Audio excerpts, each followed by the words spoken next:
and attend that funeral. Experiences like these teach man's respect for dead animals. So in Honolulu, I said I prefer a safe horse to a fast one. I asked for an excessively gentle pace horse, one with no spirit whatsoever. Well, they showed me an animal that looked like he wanted to lean up against something. So I took him.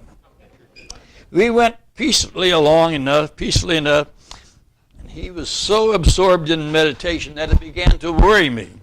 I thought to myself, this horse is planning some outrage against me.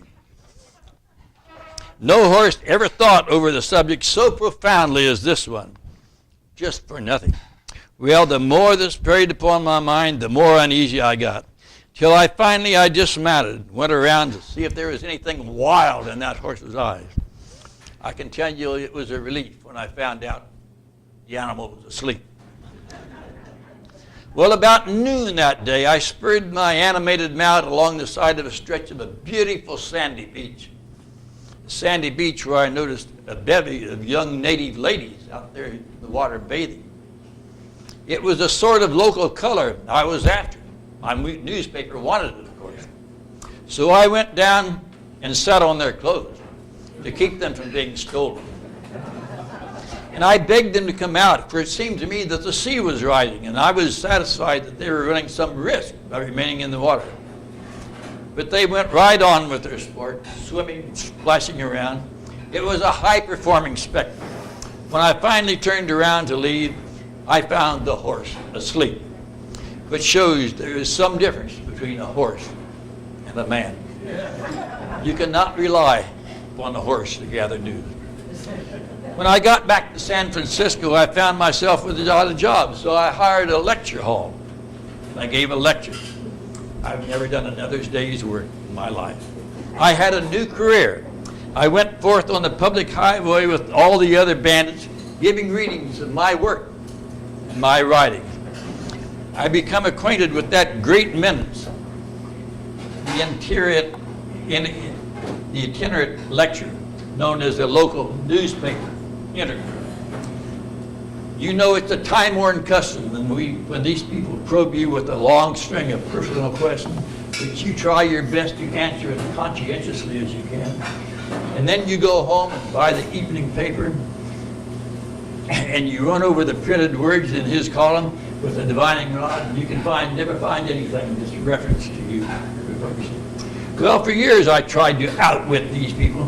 One of those villains came to me at one time and knocked on my hotel door and announced he was connected with the Daily Thunderstorm.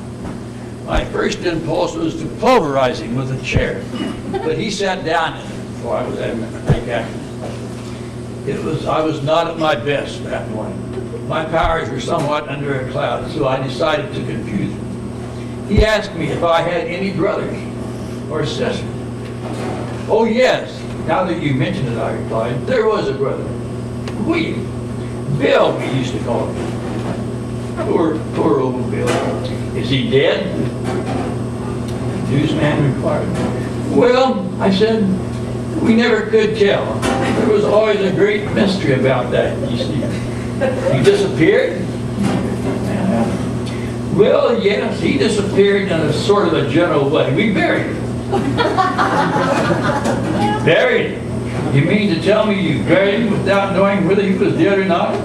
Oh, no. He was dead, all right. He was always pretty dead. You see, Bill and me were twins. And we got mixed up in the bathtub when we were only 2 weeks old. And one of us was drowned. And we ain't sure we know which one it was. Some think it was Bill, and the others think it was me. Well, what did you say? Newspaper had. Well, I'd give the world to know, I said. There was one very peculiar thing about him. He had a mole on the back of his shoulder. And that was me. And that was the child that was drowned. Well, that was the end of the interview. That evening, the newspaper came out with the following caption: deranged old man loose in a local hotel. Harmless if not wild enough. Well now,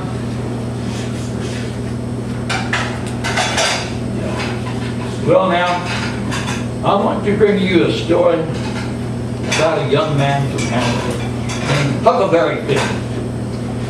This is a book about a boy written by Mark Twain. Some of you have been boys, and the rest of you have known boys. Now, Huckleberry Finn was a boy that lived a good many years ago. He lived in the Mississippi River Valley.